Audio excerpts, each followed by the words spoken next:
Jangan merasa bahwa harta yang sekarang kita pegang, kita tabung, kita simpan, itu milik kita. Bukan. Cuma titipan. Assalamualaikum warahmatullahi wabarakatuh. Dapatkan rangkuman ceramah dari para ustadz terbaik yang kaya akan ilmu di Ruang Ustadz dengan cara klik like, subscribe, serta aktifkan tombol loncengnya. Dan tinggalkan komentar atau saran untuk membangun channel kita ini. Dan kami ucapkan selamat belajar.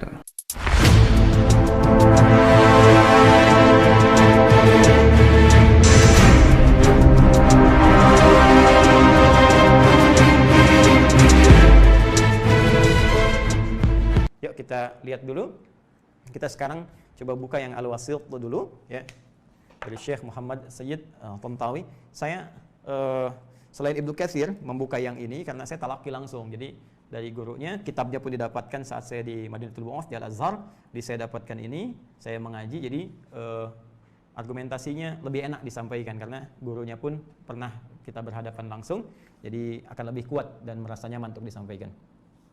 Bismillahirrahmanirrahim di halaman ke-44. Wa mimma razaqnahum yunfiqun. Adapun yang dimaksud dengan firman Allah Subhanahu wa taala wa mimma razaqnahum yunfiqun ay wa mimma atainahum wa malaknahum yatasaddaquna fi wujuhil khair, yaitu dari segala apa yang telah kami berikan kepada mereka dan kami titipkan kepada mereka. Jadi kalimatnya malakna, kami yang punya. Jadi yang punya tetap Allah. Ingat ya teman-teman sekalian, jangan merasa bahwa harta yang sekarang kita pegang, kita tabung, kita simpan, itu milik kita. Bukan. Cuma titipan. Kalau milik itu kan kepunyaan. Kalau kepunyaan itu pasti lekat dengan pemiliknya, ya kan? Ya, spidol milik saya, kemana-mana pasti saya bawa. Pindah tempat saya bawa. Sekarang saya di ruangan ini mengajar. Ya, saya pulang ke rumah, saya bawa spidol saya, punya saya. Ya, kemanapun saya bawa, kemanapun saya pergi, saya beranjak ini melekat dengan saya. Nah, yang paling menarik kata Allah, yang punya semua harta itu kata Allah, Allah, saya kata Allah. Apa buktinya? Buktinya ketika kamu pindah dari alam dunia ke alam kubur, kamu nggak bawa hartamu. Coba tunjukkan pada saya, siapa yang dikubur dengan rumah-rumahnya? Siapa yang dikubur membawa mobil-mobilnya, semua hartanya? Tunjukkan. Kalau itu milik Anda akan bawa dan melekat dengan Anda. Tapi tanda yang Allah ingin berikan langsung di hadapan kita, ainal yaqin. Ya, bukan ilmu yakin lagi, ainal yaqin, dilihat di mata kita. Hakul yakin saat masuk ke alam kuburnya. Begitu Anda lihat, Anda saksikan, kita saksikan sama-sama. Bukankah saat kita sholatkan, nggak semua harta dibawa? Coba lihat, kecuali kain kafan, ya kan? Alam kubur itu pun selesai. Coba lihat. Jadi, aduh ya Allah, astagfirullah. Semoga Allah memberikan petunjuk kepada kita. Orang-orang yang terjebak dengan kehidupan dunia, berangkat gelap, pulang gelap, hanya untuk mengumpulkan harta benda saja. Kalau nggak terarah harta itu, kalau nggak benar penggunaannya, rugi. Karena cuma titipan. Dikasih modal, harta, buat beramal, buat tijarah, buat bisnis nih, supaya untung saat pulang kepada Allah dapat keuntungan. Ya, Anda dikasih modal, tapi nggak digunakan dengan baik. Alih-alih digunakan untuk berkreasi, dapat keuntungan, Anda gunakan foya-foya. Sana sini, ada yang pakai judi, pakai ini, pakai itu. Habis harta, perusahaan hancur semua. Anda aja merasa nggak nikmat. Sekarang Allah kasih modal, Anda sia-siakan. Perbanyak, hitung. Alladzi jama'a mala wa 'addadah, cuma ngumpul, hitung, tapi nggak benar cara menyalurkannya. Pengelolaannya nggak tepat. Maka ketika pulang, nggak ada yang punya nilai. Makanya ketika bahasanya itu indah, ya, bahasa penafsirannya luar biasa nih. Apa yang kami berikan itu, wa ma'atainahum, wa malaknahum. Apa yang kami berikan kepada mereka itu, kami yang punya, dititipkan kepada mereka, sehingga mereka merasa memiliki itu. Ya, jelas ya? Baik, jadi ingat, harta titipan, ilmu titipan, kedudukan titipan, semua punya pertanggungjawaban di hadapan Allah Subhanahu wa taala. Yatasaddaquna fi wujuhil khair. Mereka menggunakan itu, ya, mereka mengelola itu pada segala hal yang baik-baik, digunakan pada yang baik. Ya, sedekah. Ya, sesuatu yang benar, sesuatu yang baik. Baik, nanti kita rinci. Wa yamudduna aydiyahum bil ihsan lil faqiri wal miskin. Kemudian mereka melebarkan tangan mereka, meluaskan pemberian mereka bil ihsan dengan cara yang baik yang diridhai Allah. Ihsan di hadis Muslim, nomor hadis ke-8 disebutkan an ta'budallah, kembali ibadah, visi hidup kita yang tadi saya jelaskan. An ta'budallaha ka'annaka tarahu fa illam takun tarahu fa innahu yarak. Engkau menjadikan aktivitasmu sebagai ibadah. Nah, sekarang itu komitmen kita, visi kita, misi kita, hidup kita di situ. Kita dititipkan harta, bagaimana caranya harta jadi ibadah. Diberikan kepada istri, dikelola di rumah tangga jadi ibadah. Diberikan kendaraan, kendaraan jadi ibadah. Diberikan sepeda, sepeda mengantarkan pada ibadah. Diberikan mobil, mobil mengantarkan pada ibadah. Diberikan pakaian, pakaian digunakan untuk ibadah. Buka lemari pakaian Anda. Dari sekian pakaian yang telah dikoleksi, berapa di antara pakaian yang belum pernah dipakai ibadah? Jangan-jangan ada yang belum pernah dipakai sholat.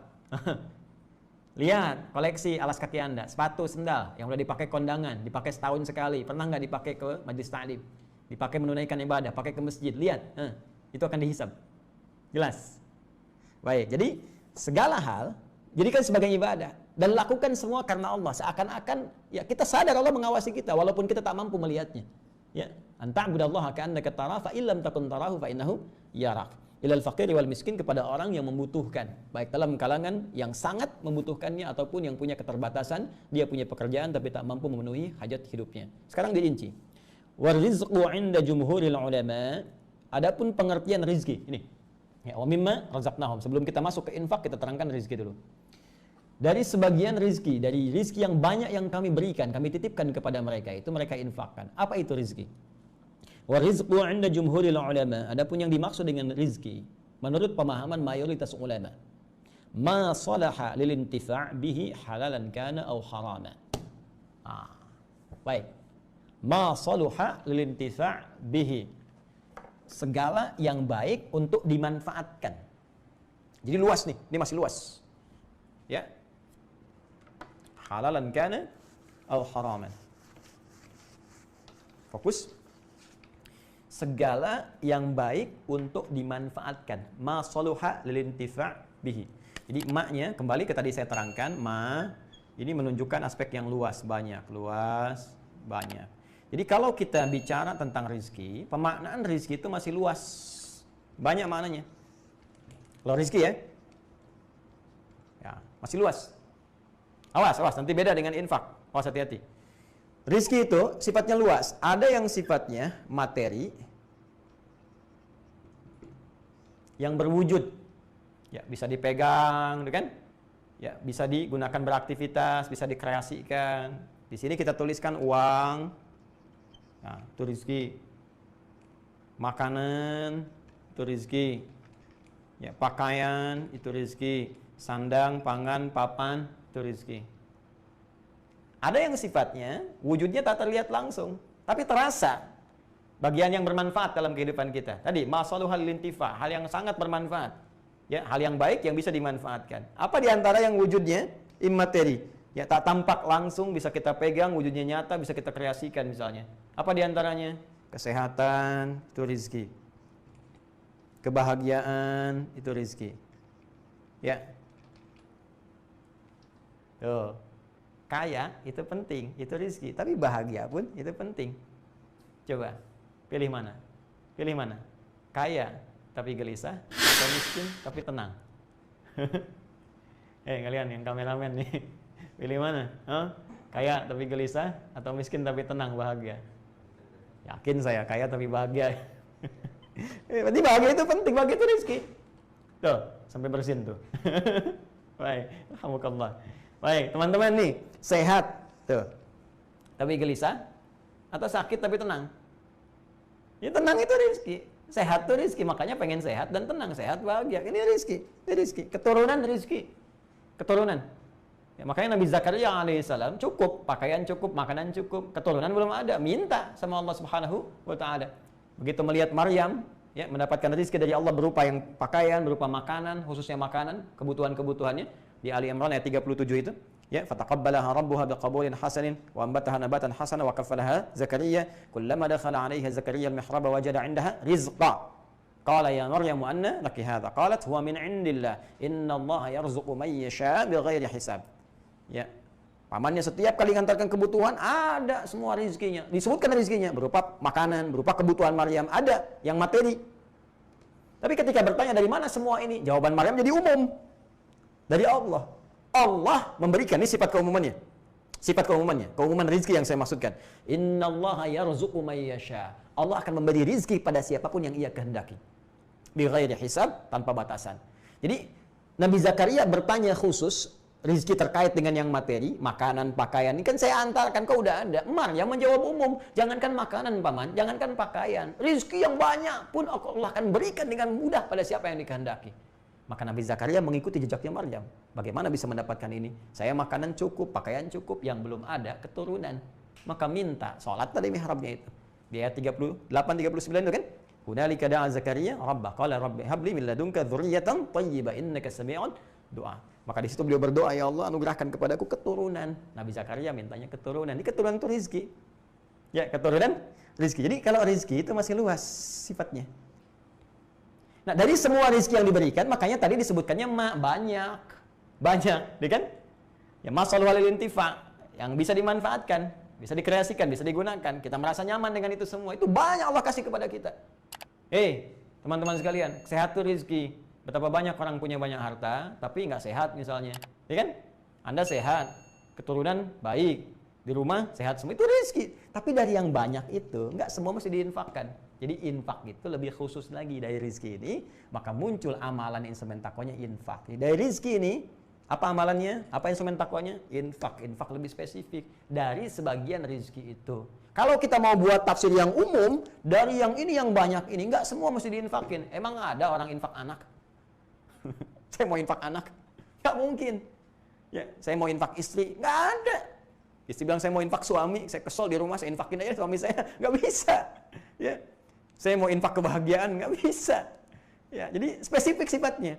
Jadi dari semua yang banyak ini, apa yang masuk kategori yang bisa diinfakkan? Nah, infak itu khusus pada hal yang sifatnya materi saja, itu pun dengan klasifikasi tertentu. Ya, jelas? Infak. Jadi infak itu sifatnya materi. Jadi nggak ada istilah saya infak kesehatan, infak kebahagiaan, infak ketenangan, nggak ada. Ya. Jadi sifatnya apa?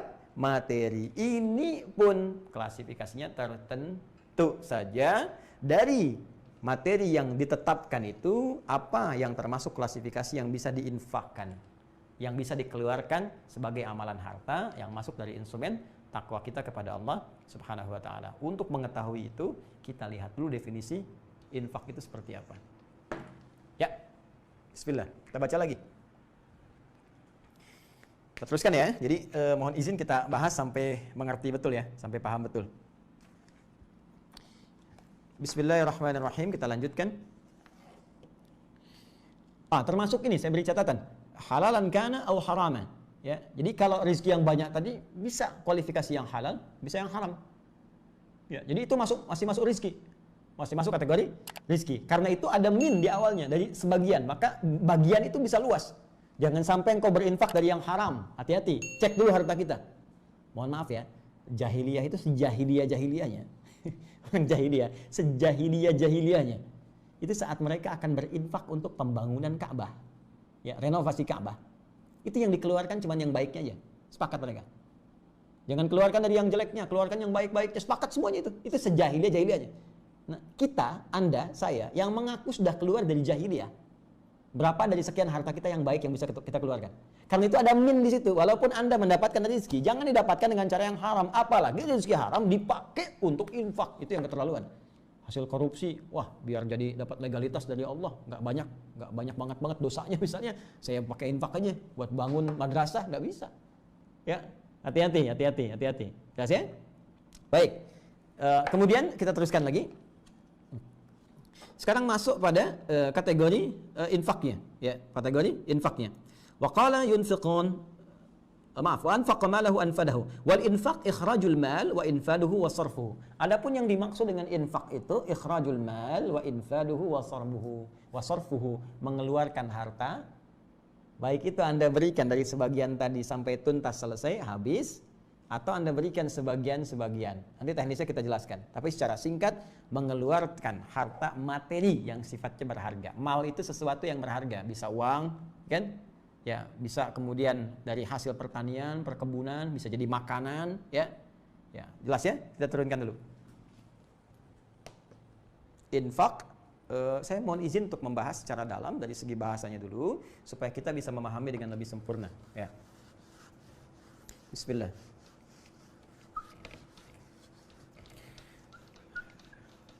Teman-teman sekalian, mohon maaf sekali, saya tidak bermaksud untuk menggurui, hanya ingin berbagi saja apa yang saya pelajari. Jadi nanti kalau ada kekurangan, Anda boleh lengkapi, ya. Kalau ada yang salah, boleh dikoreksi juga, dan sehingga kita bisa terkontrol pembahasannya dan belajar dengan cara yang benar. Jadi yunfiqun, ini bentuk mudhari'. Ya, ingat ya, present, continuous, future, keberlangsungan, keberlanjutan. Kata dasarnya, kata kerja dasarnya dari anfaqa yunfiqu. Anfaqa yunfiqu, infaq. Al-infaq. Infaq. Fokus. Anfaqa telah berinfak. Yunfiqu terus berinfak. Tidak putus. Ya. Yunfiqu banyak yang berinfak. Enggak cuma 1-2 orang, banyak. Semua orang pasti pengen takwa. Nah, karena itu tadi diterangkan. Ya, jadi yunfiqun, infak itu ikhrajul mal. Ya, berusaha mengeluarkan dari materi, harta yang dititipkan Allah kepadanya. Ya, apakah itu infak secara langsung? Misal, sebagian saya punya 1 juta, saya pengen keluarkan 100.000. Apakah sifatnya langsung? Atau sorof, sebagian-sebagian. Ya, sorof itu kan tasrif, nggak langsung semua, sebagian-sebagian. Misal, 100.000 bagi 10 hari, 10.000, 10.000, 10.000. Ya, Ramadan kan biasanya begitu, pengen infak 1 juta bagi 10 hari terakhir. Dengan 100.000, 100.000, 100.000. Ada sebagian yang berpikir demikian. Ada yang di awal udah 1 juta aja, ini infak saya misalnya. Silahkan. Ya, jadi baik dikeluarkan sebagian-sebagian ataukah langsung secara keseluruhan, ya. Itu dari kata anfaqa. Kalau itu continue dikerjakan, maka berubah jadi bentuk mudhari, yunfiqu. Ya, jamaknya yunfiqun pakai un. Jadi instrumen takwa yang ketiga, orang yang naik levelnya dari mukmin menjadi muttaqin adalah orang yang punya agenda infak dalam kehidupannya, yang tak terputus dalam sekali saja. Dia punya visi itu. Oh, saya pengen lah keluarkan dalam sebulan misalnya, saya targetkan gaji saya ada 5 juta. 1 jutanya pengen pakai infak, dibagi 30 hari. Setiap hari begini. Atau dibagi 3. 10 hari pertama, 10 hari kedua, 10 hari ketiga bisa berinfak. Lalu mencari orang-orang yang berhak untuk bisa mendapatkan itu semua. Jelas ya? Tapi continue dilakukan. Ya, itu elemen yang ketiga dari instrumen takwa. Nah, sekarang kita tajamkan supaya benar-benar paham. Anfaqa itu akar kata utamanya dari kata nafaqa gini. Ya, nafaqa. Lalu ditambah dengan hamzah di depannya. Ya. Lalu pindah harakat ke sini, ini mati jadi anfaqa. Fokus. Nafaqa baik yanfiqu dari wazan jalasa yajlisu atau yanfuqu dari nasara yansuru, tapi yang sering digunakan nafaqa, yanfiqu. Fokus. Kata nafaqa, nafaq pada asalnya punya beberapa makna. Ya. 1, adz-dzahab, sesuatu yang pergi. Ya, adz-dzahab. 2, an-nafadz. Ya, sesuatu yang habis, hilang, habis. An-nafadz.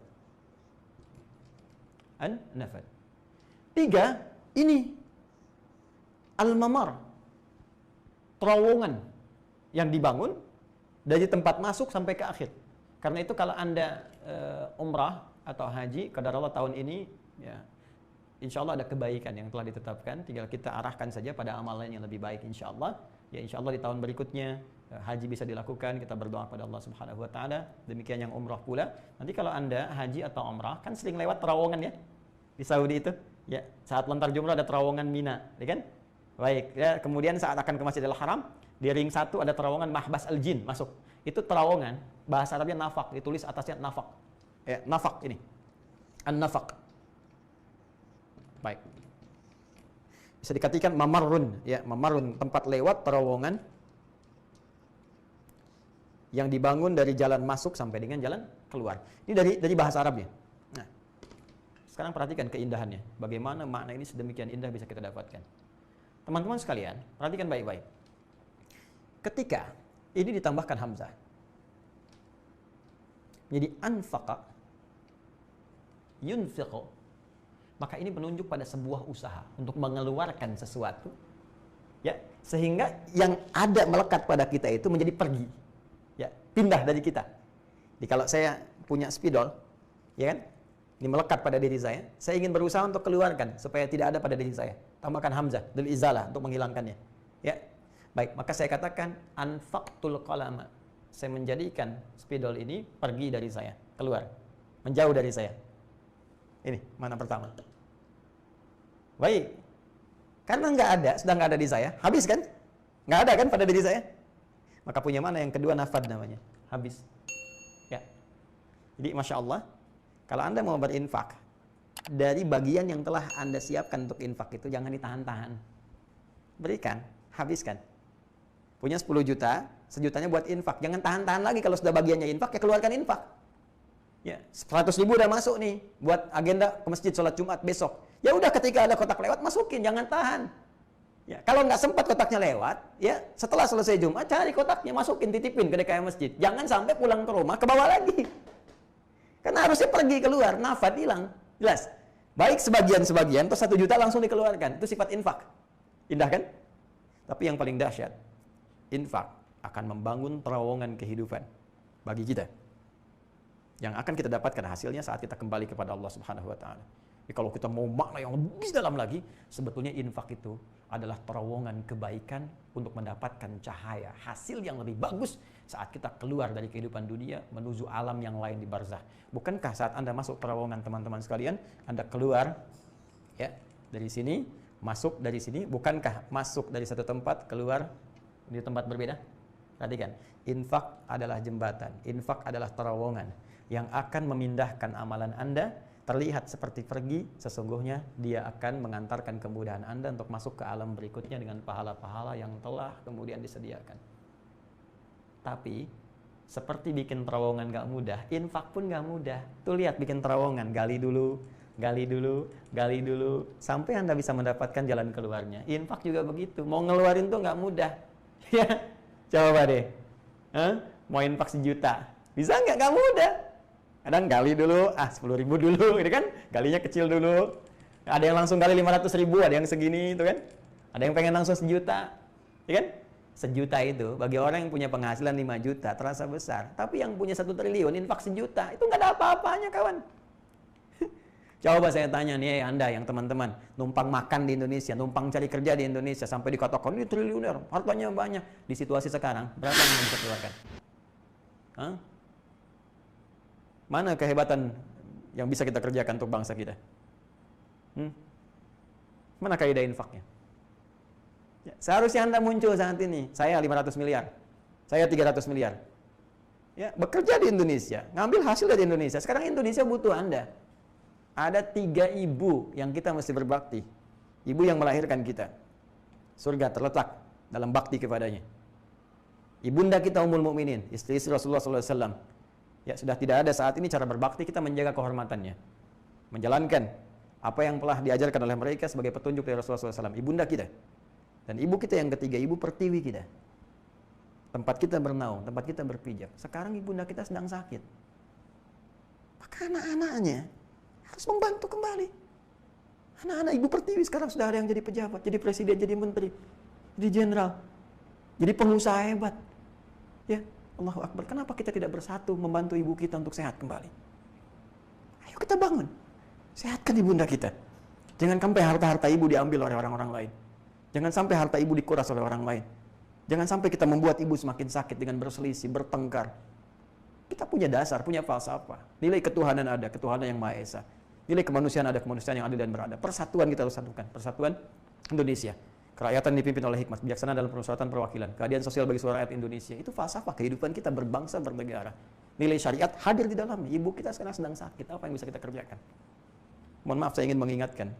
Karena sifat negarawan itu dibutuhkan dalam kondisi kritis seperti saat ini. Orang hebat itu muncul dikala ada musibah. Ya. Dan orang-orang yang cuma numpang kehidupan atau bahkan mencari hal-hal yang buruk dalam kehidupan akan kelihatan seperti dalam situasi seperti saat ini. Maka semoga kita diberi petunjuk, semoga Allah menyatukan kita semua, menjauhkan dari perpecahan, bersatu untuk kita membangun negeri kita. Dan bagi orang Islam, satu penting yang harus dijaga, niatkan semua sebagai ibadah karena Allah Subhanahu wa Ta'ala. Itu yang akan meringankan hisab kita di hadapan Allah. Ya, mohon izin sekali lagi saya mengingatkan, karena sayang saya, cinta saya kepada Ibu Pertiwi, sebagai bagian dari tugas kita untuk berkhidmat demi ibadah kepada Allah Subhanahu wa Ta'ala. Maka ini teman-teman sekalian, kita bangun terowongan kehidupan kita. Mumpung Allah titipkan, kalau sudah nggak dititipkan nggak bisa lagi. Ya kan? Nah, sekarang kalau sudah paham, inilah filsafatnya infak itu. Jadi infak terlihat seperti membuat harta kita pergi, terlihat seperti habis harta kita, tapi sesungguhnya hakikat dari ini semua sedang membangun terowongan yang bisa memudahkan dan melancarkan aktivitas kita sampai kita kembali kepada Allah di alam barzakh itu. Karena itu nanti kita akan teruskan orang-orang yang infak ini, Allah akan berikan kelancaran aktivitasnya 700 kali paling minimal dibandingkan dengan orang-orang yang beraktivitas biasa saja. Silahkan cek teman-teman, sholat itu hasanah, pahalanya dapat 10. Ya, Quran surah ke-6 ayat 160. Man jaa bil hasanati falahu asyru amsalihha. Siapa yang mengerjakan perbuatan hasanah, dia mendapat 10 kebaikan nilainya. Baik, salat disebut hasanah. Quran surah ke-11 ayat 114. Aqimis salata tarafain nahar wa zulafan minal lail. Innal hasanati yudhibnas sayyi'at. Salat disebut hasanah. Jadi kalau kita mengerjakan salat, pahalanya 10. Berjamaah naik 27 derajat. Kan? Di masjid tambah lagi 25. Sekarang sudah mulai dibuka, tambah 25 kebaikan. Ini sampai 27 paling banyak. Infak, Allahu Akbar. Quran surah kedua ayat 261, paling kiri agak ke atas. Mathalul ladzina yunfiquna amwalahum fi sabilillah kamathali habbatin ambatat sab'a sanabil fi kulli sumbulatin mi'atu habbah wallahu yudha'ifu liman yasha wallahu wasi'un 'alim. Perumpamaan orang infak di jalan Allah, lakukan karena Allah, niatkan sebagai ibadah. Infak pada keluarga niatkan sebagai ibadah. Ya, infak dalam kehidupan berbangsa niatkan sebagai ibadah. Infak untuk pendidikan niatkan sebagai ibadah karena Allah Subhanahu wa taala. Setiap satu yang kita keluarkan, 1 rupiah nilainya kali 7 kali 100, paling minimal 700 kali lipat. Balik. Paling minimal. Kalau hitung-hitungan. Kalau nggak berhitung, wallahu yudha'ifu liman yasha, Allah akan lipat gandakan pada siapa yang dikehendaki tanpa batas. Tanpa batas. Ini bisa jadi aktiva. Nanti kita lihat setelah melewati terowongan dunia, di alam kubur tampak nih, sebelum wafat, sakaratul maut ditampakkan nih pahala infak yang banyak. Nanti saya cerita kisah-kisah yang sangat luar biasa. Ya. Ada lagi, ini balik nih, untuk kemudahan dalam kehidupan di sini. Bisa jadi kesehatan, kelancaran usaha, macam-macam. Yang asetnya kalau dihitung-hitung, nggak akan jauh dari sini, 700 kali. Ya. Bekerja segitu aja gaji misalnya, cuma dijaga, sehat aja. Yang kalau sakit biayanya segini juga 700 kali. Tuh, luar biasa. Nah, tapi ini butuh turunan-turunan untuk semakin memotivasi kita. Sekarang pertanyaannya, bagaimana cara berinfak yang benar? Kedua, apa indikatornya infak kita benar sehingga terasa sebagai peningkatan takwa? Yang ketiga, kepada siapa kita mesti berinfak? Kalau agenda infak itu kita bisa siapkan. Dan keempat, bagaimana cara mengeksekusinya infak itu supaya benar ketika kita keluarkan sesuai dengan petunjuk Allah Subhanahu wa taala. Bonusnya yang kelima, ketika kita bisa kerjakan semua itu, apa yang Allah bisa anugerahkan kepada kita dalam kehidupan dunia sebelum kita berpulang kepada Allah Subhanahu wa taala, baik di alam kuburnya sampai di akhiratnya. Itu akan kita bahas dalam pertemuan yang berikutnya.